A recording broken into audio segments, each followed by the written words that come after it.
시간이 되었으므로 우리 성령 강림 후 13번째 주일 9월 4일 주일 예배를 시작하도록 하겠습니다.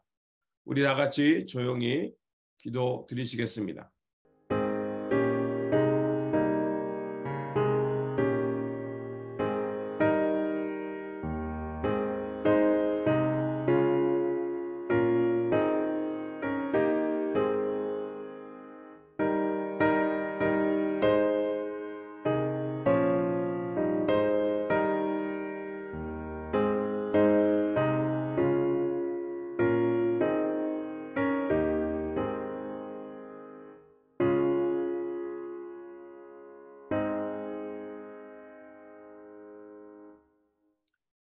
주의 얼굴로 주의 종에게 비추시고 주의 율례로 나를 가르치소서. 전능하신 하나님, 주님 앞에 나와 예배 드리며 영원하지 못한 것을 붙잡고 살았던 지난 날들을 주님 앞에 회개합니다. 저희를 불쌍히 여겨주시고 성령으로 새롭게 빚어 주옵소서.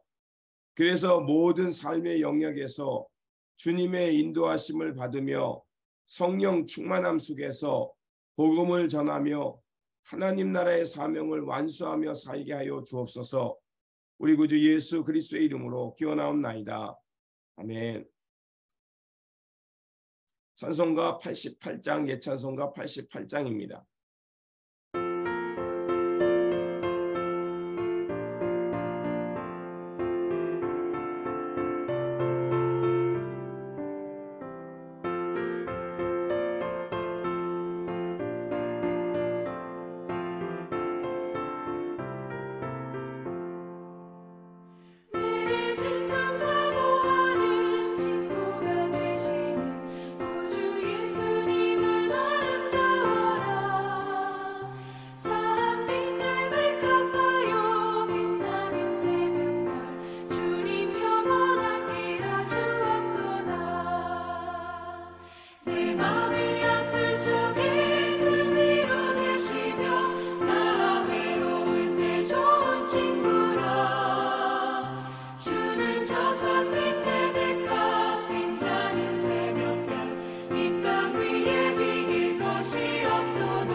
교동문은 찬송가 뒤에 있는 60번 시편 139편입니다.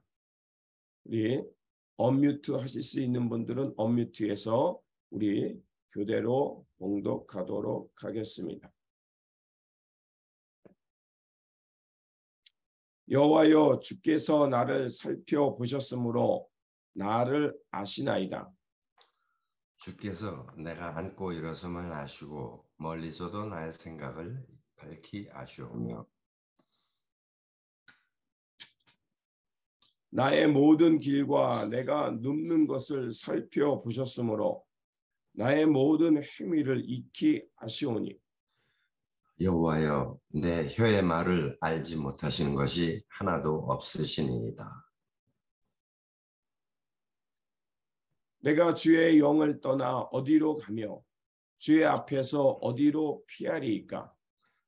내가 하늘에 올라갈지라도 거기 계시며 수월에 내 자리를 펼지라도 거기 계시니이다.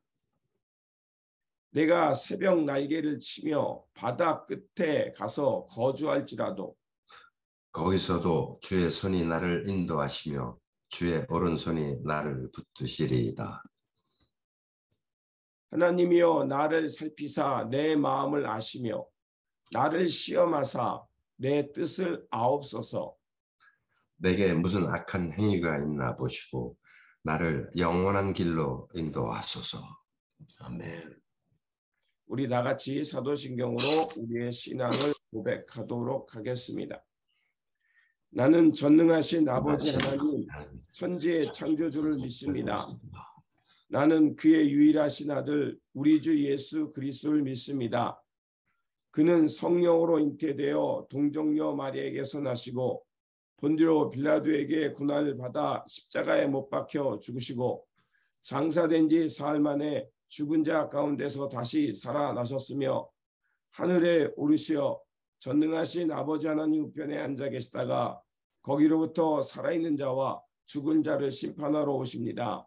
나는 성령을 믿으며 거룩한 공교회와 성도의 교제와 죄를 용서받는 것과 몸의 부활과 영생을 믿습니다.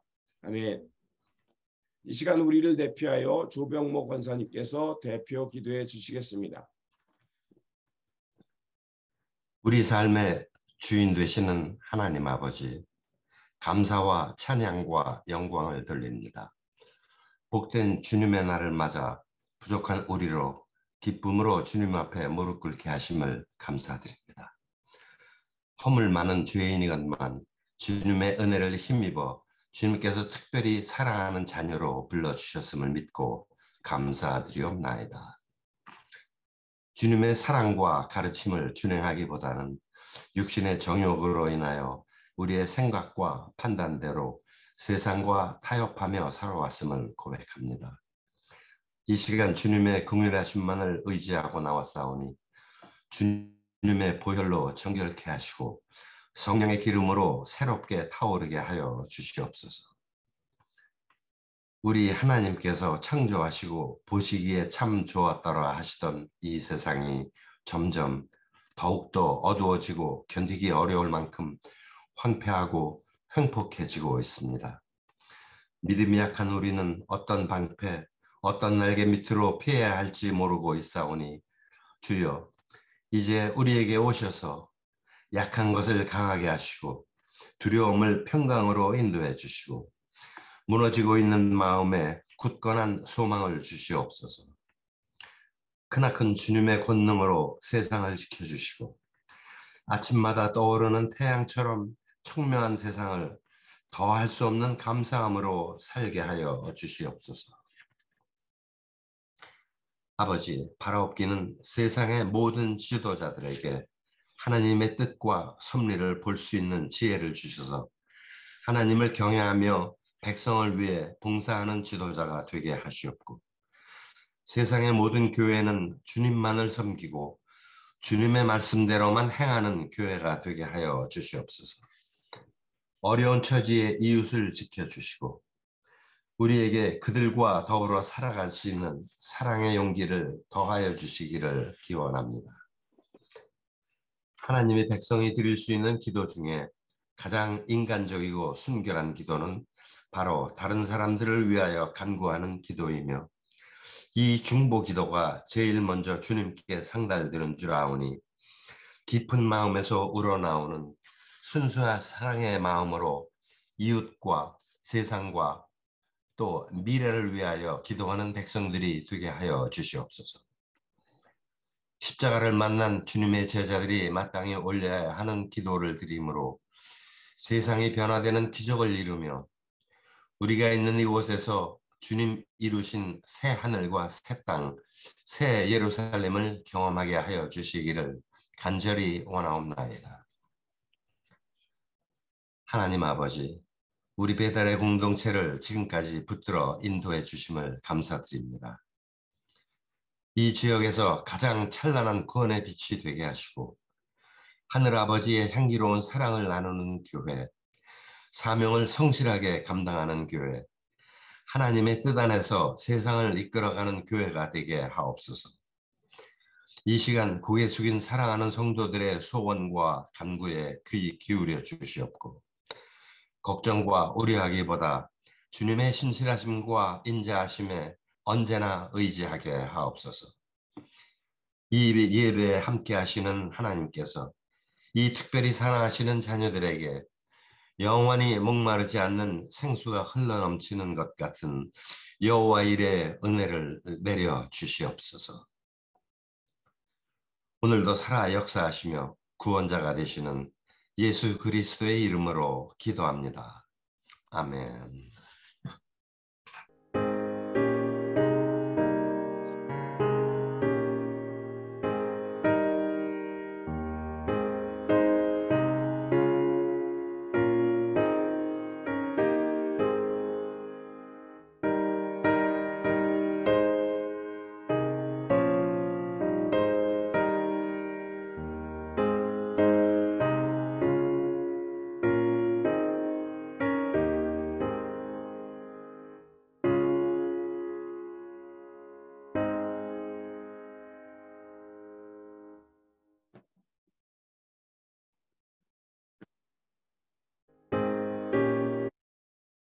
찬송가 450장, 예찬송가 376장입니다.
찬송가 1장으로 하나님 앞에 봉헌하겠습니다.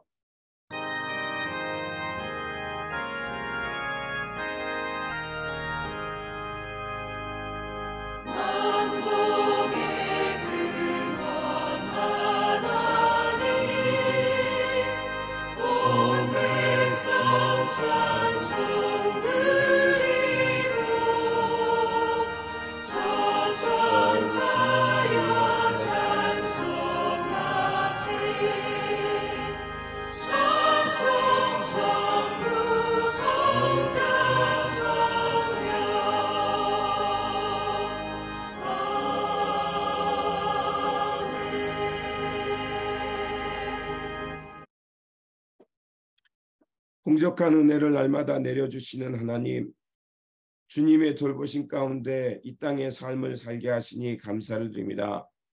주님의 은총 가운데 땅의 소출을 받았사오니 우리의 일상에서 받은 바 복을 나누며 천국의 부활을 쌓으며 살게 하여 주시옵소서. 오늘도 내려주신 은혜에 감사하여 예물 드리오니 기쁘게 받아주시고 이곳에 천국 복음을 전하는 일에 사용하여 주옵소서. 그래서 이 물질이 쓰는 곳에 하나님 나라의 생명과 평화가 피어나게 하여 주시옵소서. 평화의 공동체를 이뤄가는 성도님들을 기억하여 주시고 각 가정에 임재하사 그리스도의 평강이 넘쳐나게 하시고 자녀들을 기억하여 주셔서 진리 가운데 거하며 선한 청직이 되어서 이 땅에 선한 영향력을 끼치며 살게 하여 주옵소서. 사명에 충성을 다하는 베델의 공동체를 지켜주시고 진정한 예수 그리스도의 사람들 되어서 빛과 소금의 역할을 잘 감당하며 주님 오실 때까지 선한 청직이 되어 살게 하여 주옵소서.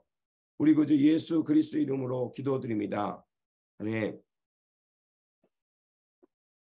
오늘 우리에게 주신 말씀은 누가복음 14장 25절에서 33절입니다.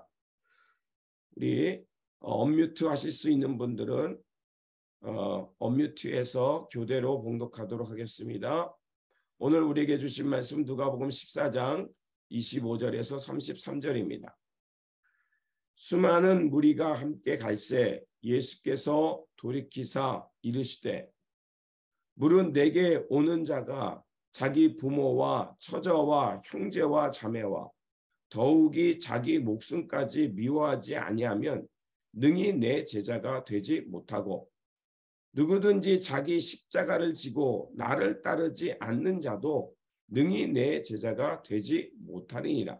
너희 중에 누가 망대를 세우고자 할진대 자기의 가진 것이 준공하기까지에 족할는지 먼저 앉아 그 비용을 계산하지 아니하겠느냐. 그렇게 아니하면 그 기초만 쌓고 능히 이루지 못하면 보는 자가 다 비웃어 이르되 이 사람이 공사를 시작하고 능히 이루지 못하였다 하리라. 또 어떤 임금이 다른 임금과 싸우러 갈 때에 먼저 앉아 1만 명으로서 저 2만 명을 거느리고 오는 자를 대적할 수 있을까 헤아리지 아니하겠느냐. 만일 못할 터이면 그가 아직 멀리 있을 때에 사신을 보내어 화친을 청할지니라. 이와 같이 너희 중에 누구든지 자기의 모든 소유를 버리지 아니하면 능히 내 제자가 되지 못하리라. 아멘. 교회 소식을 전하겠습니다. 우리 게리 권사님, 좌한 성도님, 그리고 윤영희 권사님 건강하게 신앙생활 잘 하실 수 있도록 기도해 주시기를 부탁을 드립니다. 그리고 성경 공부 모임 9월 3일부터 시작하도록 하겠습니다. 한 주간 연기해서 9월 30일부터 8시 소셜홀에서 모임을 갖도록 하겠습니다. 그리고 9월달 생일 맞으신 분들 계십니다. 우리 김정선 집사님 9월 13일, 조변모 권사님 9월 20, 또 윤정환 집사님 9월 25일입니다. 생일 맞으신 분들 다시 한번 축하드립니다. 진리와 생명이 되시는 하나님, 주님의 은혜와 사랑 없이는 우리는 아무것도 아닙니다. 그러하오니 오늘 우리 이 자리 가운데 늘 함께하여 주시고 성령으로 매 순간 우리를 주님의 은혜 속에 살도록 지켜주시옵소서. 이 시간 세상을 창조하신 말씀으로 우리와 함께하여 주시고 또 우리 가운데 선포되는 말씀이 살아 역사하며 좌우의 날선 검처럼 예리하게 우리의 영혼과 마음, 생각을 잘 감찰할 수 있는 시간이 되게 하여 주옵소서. 그래서 주님의 말씀을 통해서 내면의 거짓과 위선을 몰아내고 주님의 진리 속에서 참 자유와 하나님 나라를 위해 살아가도록 지켜주시옵소서. 우리 구주 예수 그리스도 이름으로 기도드립니다. 아멘.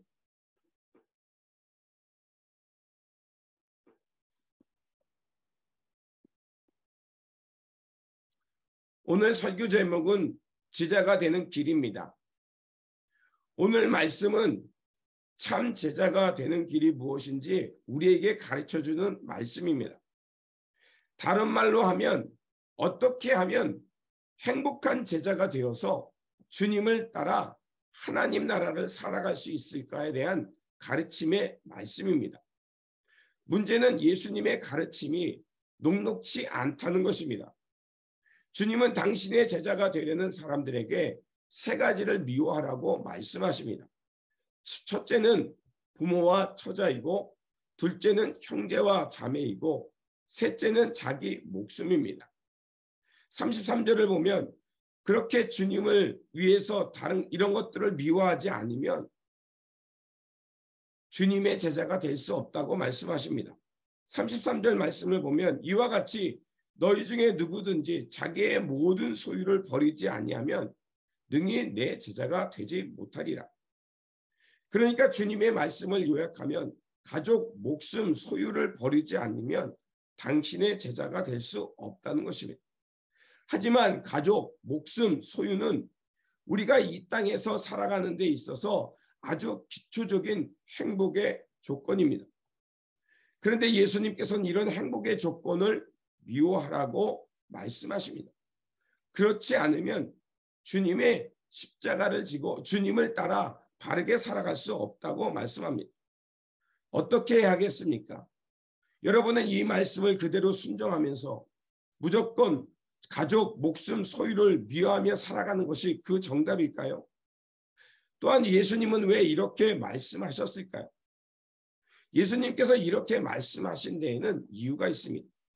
그 이유는 우리가 가족, 목숨, 소유를 과도하게 사랑하며 그거에 얽매이는 습성이 있기 때문에 그렇게 말씀하신 것입니다. 이 맥락을 잘 이해하려면 오늘 본문 앞에 있는 14장 15절에서 24절을 보면 더 잘 이해할 수 있습니다. 누가복음 14장 15절에서 24절은 왕이 잔치를 베풀고 사람을 초대하는 말씀입니다. 그래서 왕은 잔치를 베풀어놓고 사람을 초청하며 이렇게 말합니다. 오셔서 모든 것이 준비되었습니다. 그러니 이 잔치에 참여하며 즐거워하시기를 바랍니다. 라고 초청합니다. 즉 이 말씀은 당신들에게 행복을 줄 수 있는 모든 것이 마련되었다는 뜻입니다. 그래서 하나님이 주시는 기쁨 가운데 살아갈 수 있는 그 기쁨과 길이 마련되어 있다는 것을 말하는 것입니다. 그런데 초청받은 사람들이 저마다 핑계를 대며 초청을 거절합니다. 한 사람은 이렇게 말합니다. 나는 밭을 샀음에 아무래도 나가보아야겠으니 청컨대 나를 양해하도록 하라. 또 다른 사람은 나는 소 5겨레를 샀음에 시험하러 가니 청컨대 나를 양해하도록 하라. 그리고 마지막 사람은 이렇게 말합니다. 나는 장가 들었으니 그러므로 가지 못하겠노라. 이 사람들은 초청을 거절한 이유가 그들이 게을러서나 또 일상을 잘못 살아서가 아닙니다. 눈에 보이는 밭과 소와 가족이 더 귀하게 보였기 때문에 그 너머에 있는 행복을 보지 못한 것이었습니다. 어쩌면 우리도 그럴 수 있다는 것입니다. 예수님의 제자로 사는 행복보다 가족, 소유, 목숨을 지키는 일이 더 행복해 보이는 것이 오늘날의 현실입니다.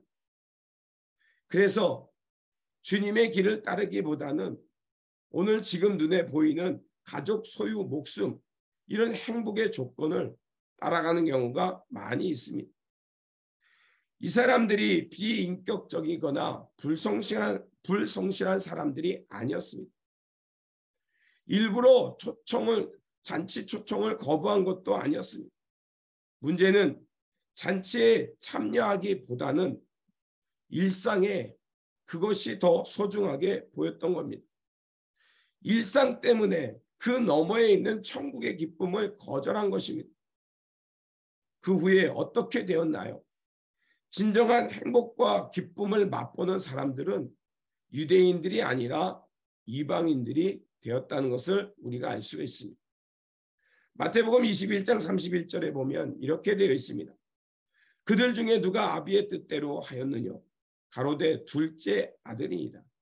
예수께서 저희에게 이르시되 내가 진실로 너희에게 이르노니 세리들과 창기들이 너희보다 먼저 하나님 나라에 들어가리라. 눈에 보이는 밭과 소, 가족이 더 귀해서 그 너머에 있는 행복, 하나님 나라의 도를 보지 못한다는 경우를 말하고 있는 겁니다. 어쩌면 오늘날 예수님의 제자로 산다는 사실보다 이 세상의 행복을 추구하는 이 현실과 비슷한 것 같습니다. 대부분의 사람들이 가족과 소유로 인해 고통과 불행에 빠지는 이유는 사랑하지 않아서가 아닙니다. 자기의 방식대로 사랑하고 집착하기 때문에 그런 고통과 불행을 경험하는 것입니다.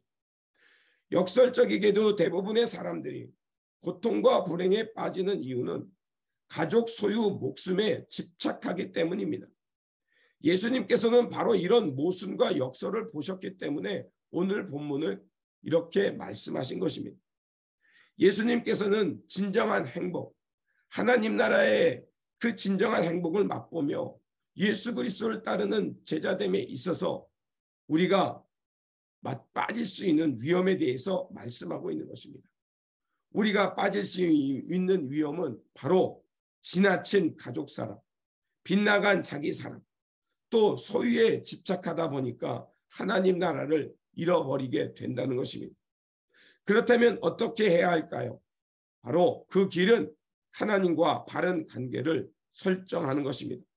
즉 하나님이 주시는 완전한 지혜를 가지고 하나님의 가르침대로 살아가는 것입니다. 그것만이 우리가 참된 행복으로 살 수 있고 이런 불행에 빠지지 않는 길이 되는 것입니다.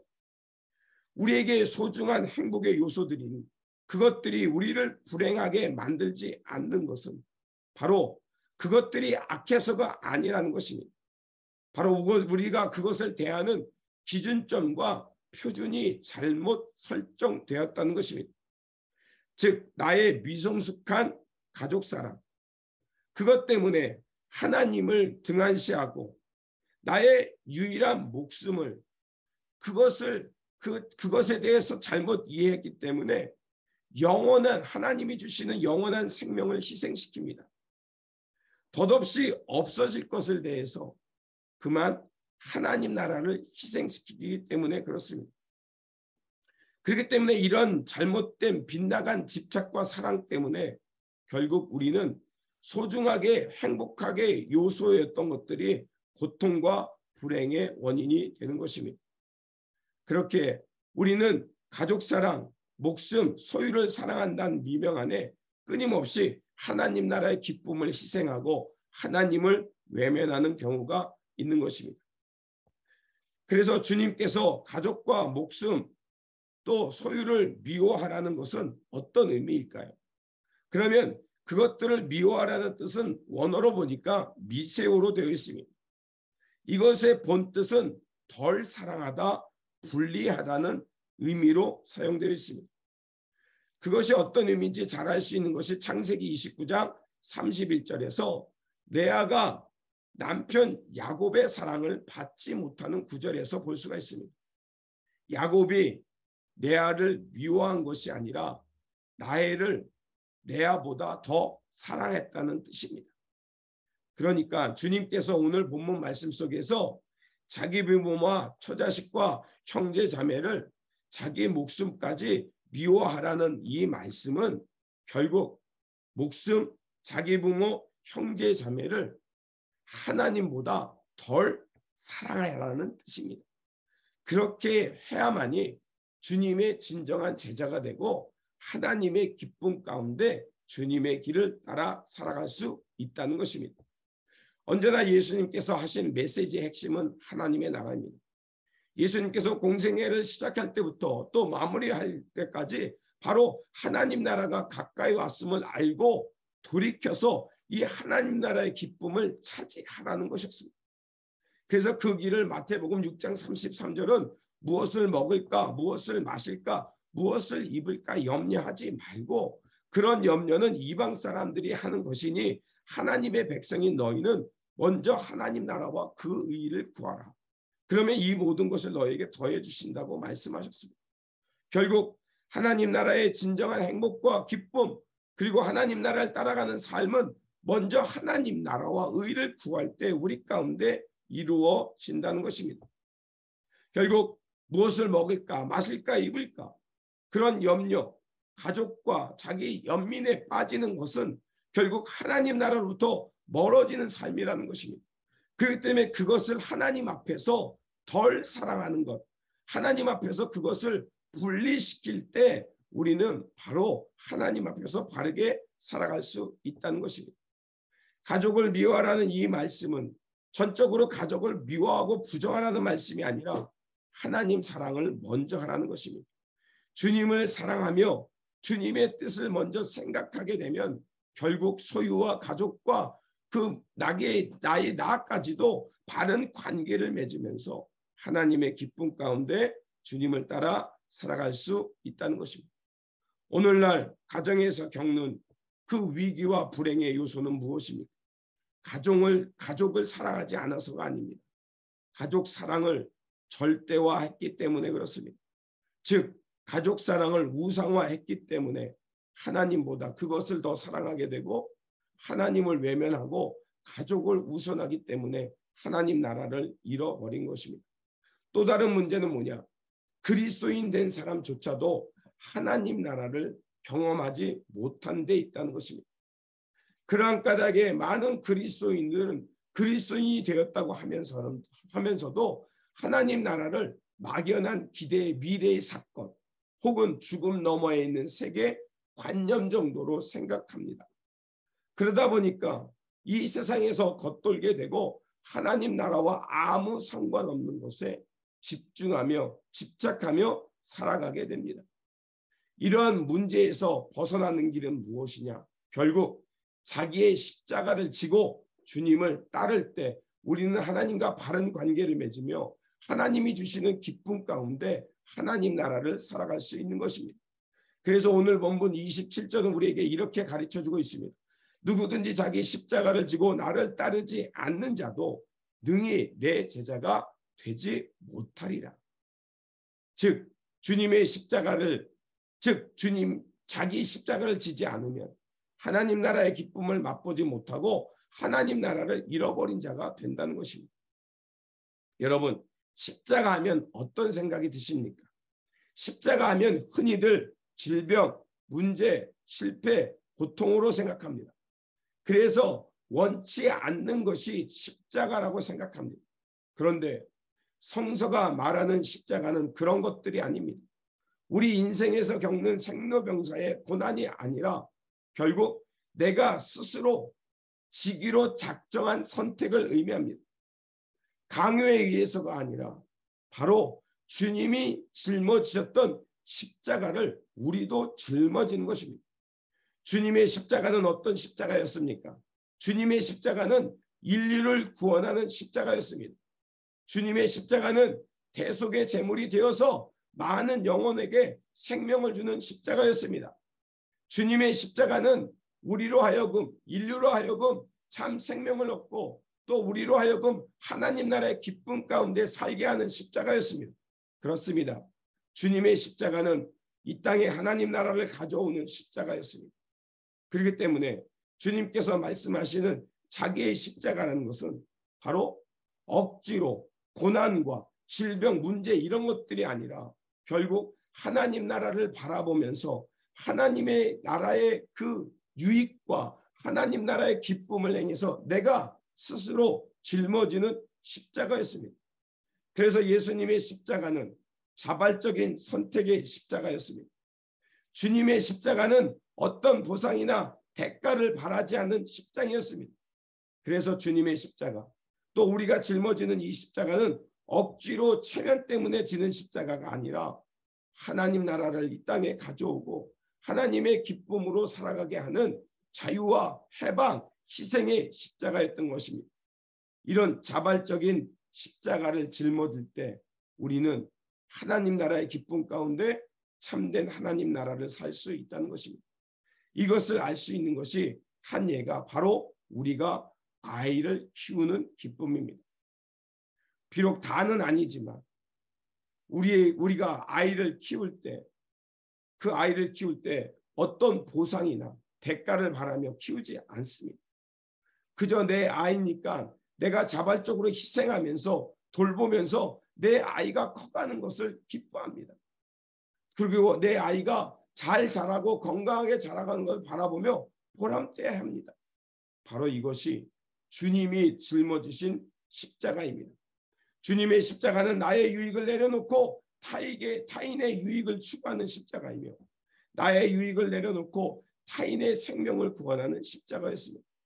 그래서 주님의 십자가는 나를 버리고 타인의 유익을 향해서 살아가는 십자가입니다.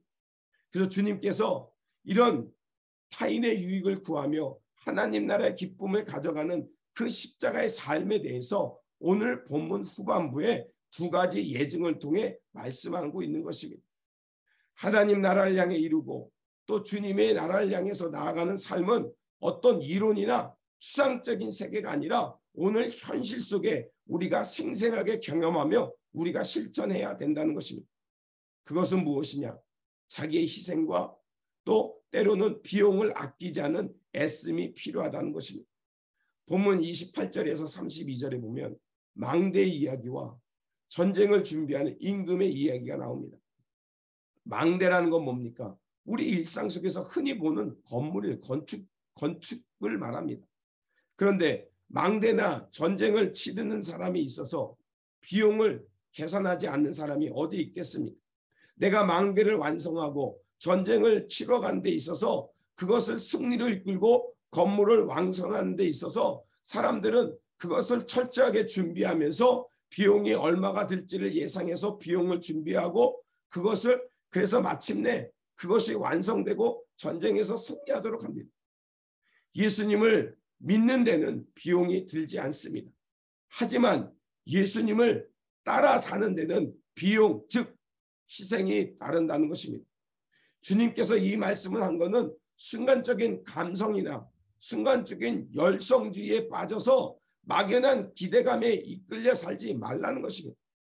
주님의 제자가 되려면 엄중히 그리고 신중하게 생각하고 선택하며 가야 한다는 것입니다. 제자가 되겠다고 해서 섣불리 나섰던 많은 사람들, 제자로 지명하여 부름을 받았음에도 여러 핑계를 대면서 주님의 이끄시는 하나님 나라를 맛보지 못하는 어리석은 삶이 되지 말라는 것입니다. 그렇게 참된 제자가 되기 위해는 철저한 자기 반성과 철저한 실천이 요청되는 것입니다.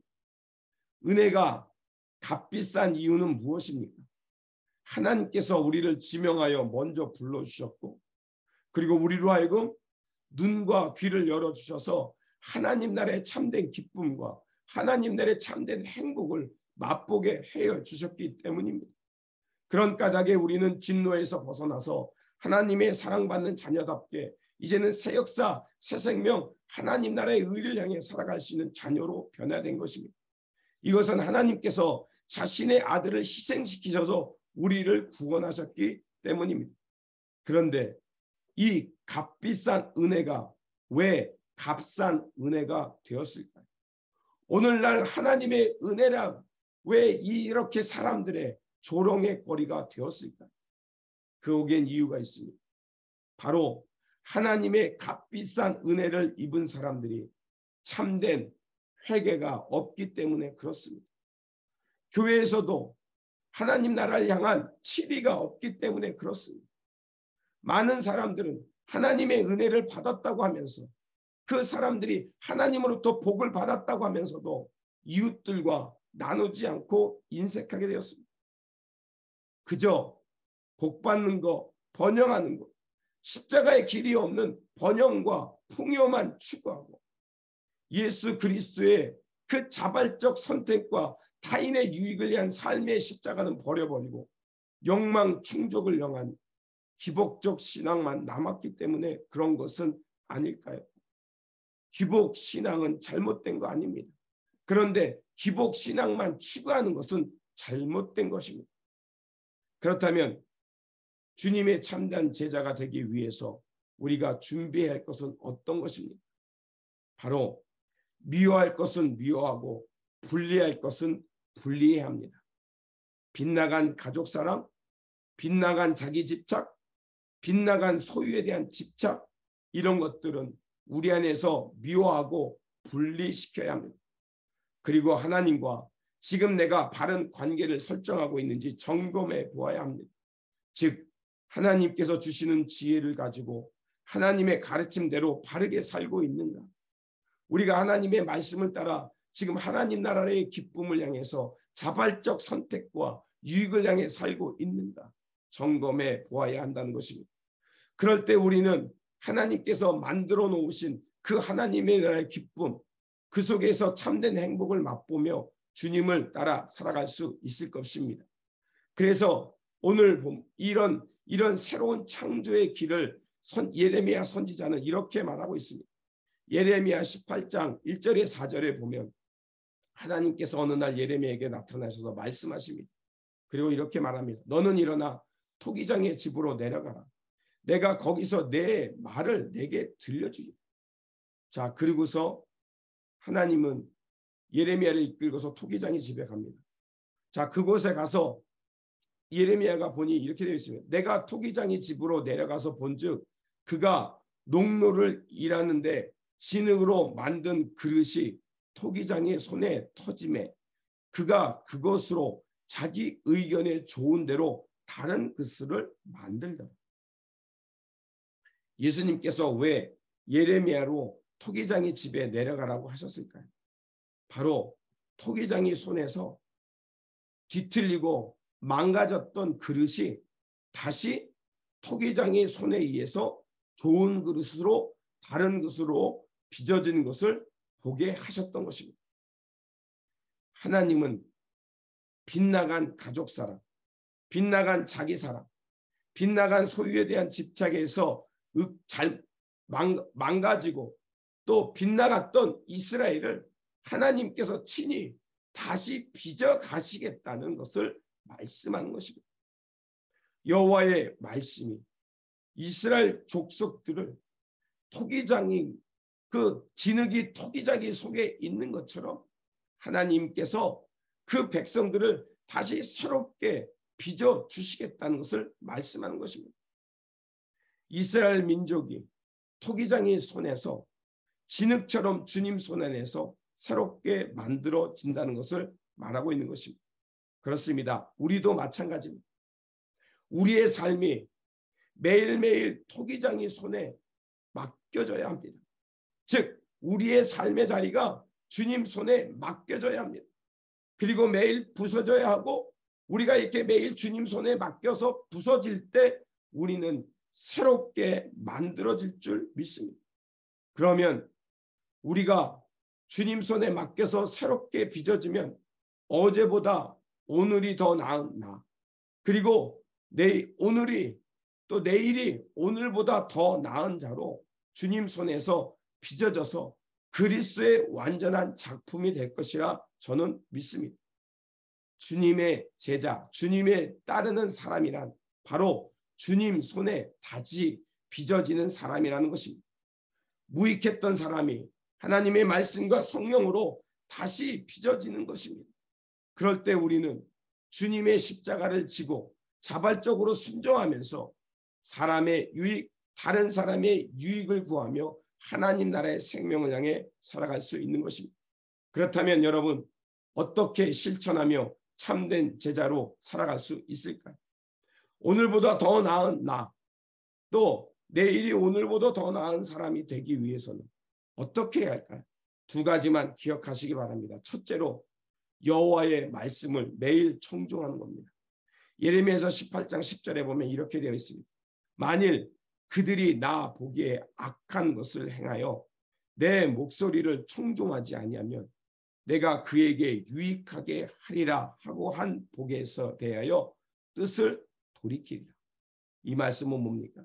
그들이 주님의 말씀 그것을 청종하면 그러면 무익한 것을 내놓게 하고 바로 하나님 나라의 유익한 삶으로 인도하시겠다는 것입니다. 두 번째로는 오병이어의 기적을 통해서 우리는 참된 제자의 길을 발견할 수 있습니다. 요한복음 6장 1절에서 13절에 보면 오병이어의 기적의 말씀이 나옵니다. 어린아이가 예수님께 보리떡 5개와 물고기 2마리를 가지고 왔습니다. 자, 이것으로 5,000명을 먹이는 것은 불가능합니다. 그런데 우리는 이 본문의 말씀을 통해 알 수 있죠. 주님께서는 이것을 가지고 5,000명을 먹이고도 12광주리를 남기셨습니다. 그러면 이 일이 어떻게 가능했을까요? 바로 오병이어의 시작은 한 사람이 가져온 전부가 주님 손에 맡겨졌기 때문에 그렇습니다. 오병이어로 5,000명을 먹일 수 있었던 것은 많은 것이 아니라 전부가 주님 손에 맡겨질 때 이런 놀라운 기적이 일어났던 것입니다. 보이는 행복, 내가 집착하는 것들, 이런 것들을 우리가 주님 손에 전부 맡기면 주님께서 그것을 붙들어서 바르게 살아갈 수 있도록 관계를 설정해 줄 거라 믿습니다. 그러면 진정한 나, 하나님의 형상이 회복된 나를 우리는 발견하게 되고 하나님과 바른 관계, 우리 가족과 바른 관계, 내 소유물과 바른 관계, 내 부모와 바른 관계를 맺으면서 하나님 앞에서 하나님 나라의 기쁨 가운데 신실하게 살아갈 거라 저는 믿습니다.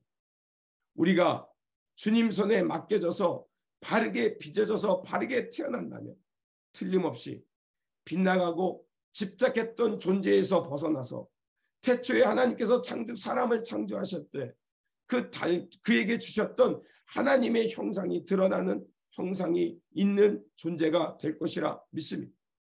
다시 한번 주님 손에 우리의 삶을 맡겨보시기 바랍니다.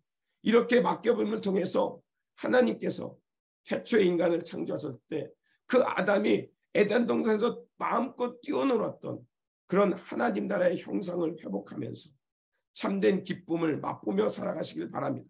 그러므로 오늘도 주님의 말씀에 매일매일 나를 맡기시고 그 말씀에 사로잡혀서 다시 부서지고 다시 빚어짐을 통해서 성령 충만, 은혜 충만 가운데서 하나님과 사람들에게 모두 유익을 끼치며 신실하게 주님의 길을 따라가는 그런 복된 주님의 제자들이 되시기를 주님의 이름으로 축원드립니다.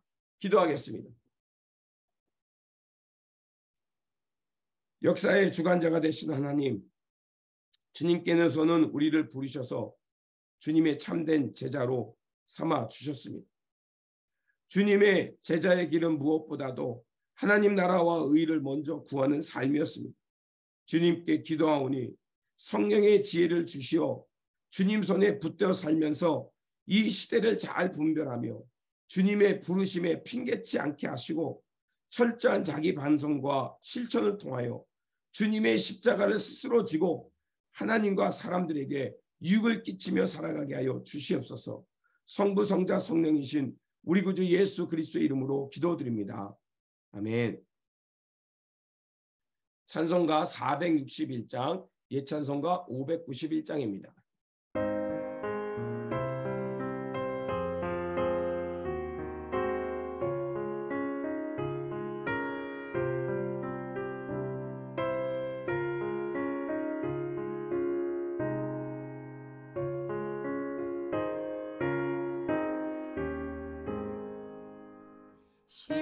십자가를 질 수 있나 주가 물어보실 때 죽기까지 따르오리 성도 대답하였다.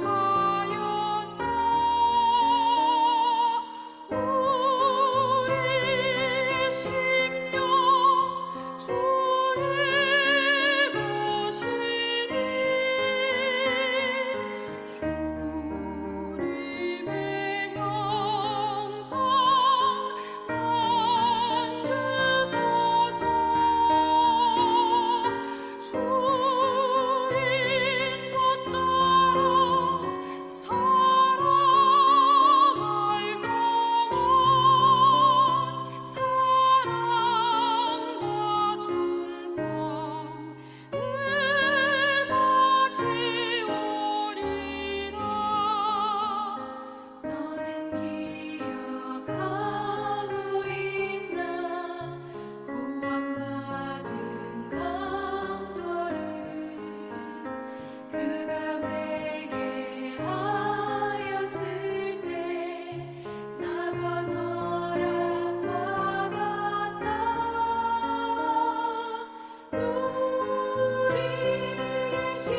이제는 우리 구주 예수 그리스도의 은혜와 하나님 아버지의 극진하신 사랑하심과 오늘 우리 안에 계셔서 우리를 치유하시고 새롭게 하시는 성령님의 교통 감화하심이 오늘 주님의 말씀을 듣고 오직 주님 손에 나를 맡기며 주님을 더욱 사랑하며 자발적으로 십자가를 지고 주님만을 따라 신실한 제자 되기를 결단하는 성도님과 이 교회와 우리 삶 속에 지금부터 영원토록 함께 하시기를 간절히 축원합니다.